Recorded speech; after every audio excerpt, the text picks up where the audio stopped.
अकबर और बीरबल की कहानी। अकबर अक्सर बीरबल से प्रश्न पूछा कर उसकी बुद्धि की परीक्षा लेते रहते थे। एक दिन उन्होंने 3 प्रश्न बीरबल के समक्ष रखे। वो प्रश्न थे: पहला प्रश्न, ईश्वर कहाँ रहता है? दूसरा प्रश्न, ईश्वर कैसे मिलता है? तीसरा प्रश्न, ईश्वर क्या करता है? प्रश्न सुनकर बीरबल ने कहा, जहांपना, मैं इस प्रश्न पर उत्तर सोच विचार कर कल दूंगा। अकबर ने बीरबल को दूसरे दिन तक का समय दे दिया। घर जाकर बीरबल इस प्रश्न पर सोच विचार करने लगा।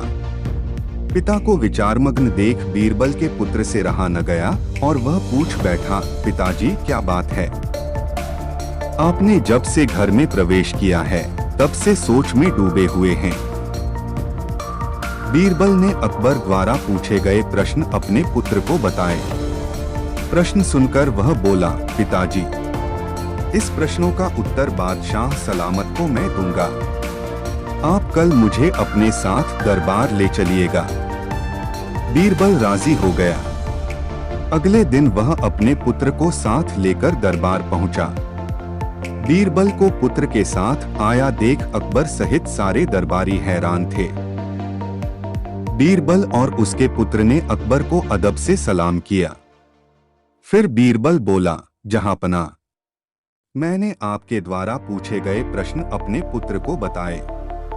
वह उन प्रश्नों के उत्तर देना चाहता है, इसलिए मैं उसे अपने साथ दरबार ले आया।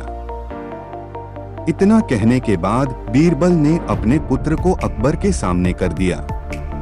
बीरबल के पुत्र ने अकबर से कहा, जहांपना, आपके पहले प्रश्न का उत्तर देने के पूर्व मैं चाहता हूं कि आप सेवक से कहकर शक्कर घुला हुआ दूध मंगवाएं।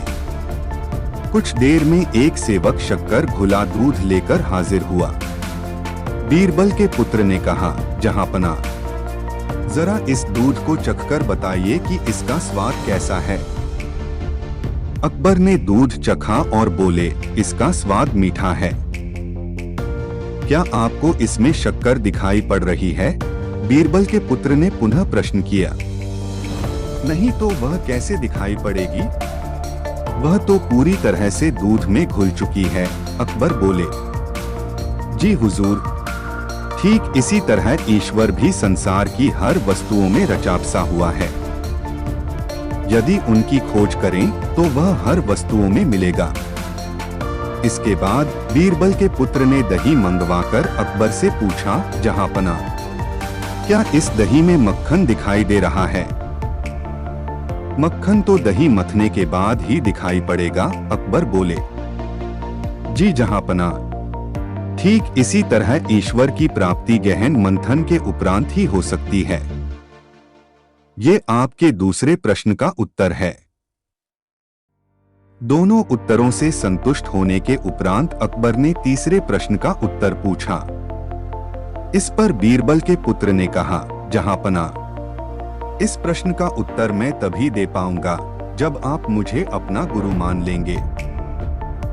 ऐसी बात है तो मैं तुम्हें अपना गुरु मानता हूं। अकबर बोले, अब जब आपने मुझे अपना गुरु मान लिया है तो आप मेरे शिष्य हुए।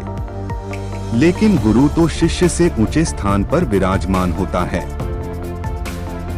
यह सुनकर अकबर सिंहासन से उठ खड़े हुए और बीरबल के पुत्र को सिंहासन पर बिठा दिया। वे स्वयं नीचे आकर बैठ गए। अकबर के सिंहासन पर बैठकर बीरबल का पुत्र बोला, जहांपना, ईश्वर की यही लीला है। वह एक क्षण में राजा को रंक और रंक को राजा बना देता है। अब तो आपको तीसरे प्रश्न का उत्तर मिल गया होगा कि ईश्वर क्या करता है। ये सुनकर अकबर एक क्षण को मौन पड़ गए, लेकिन फिर उन्होंने बीरबल के पुत्र की अक्लमंदी की खूब तारीफ की और उसे पुरस्कृत भी किया। तो दोस्तों, आपको ये स्टोरी कैसी लगी ये हमें कमेंट जरूर कीजिए और अपने फ्रेंड को शेयर कीजिए। ऐसे ही मोटिवेशनल स्टोरी सुनने के लिए हमारी चैनल को सब्सक्राइब कीजिए। आपका बहुमूल्य समय देने के लिए दिल से धन्यवाद।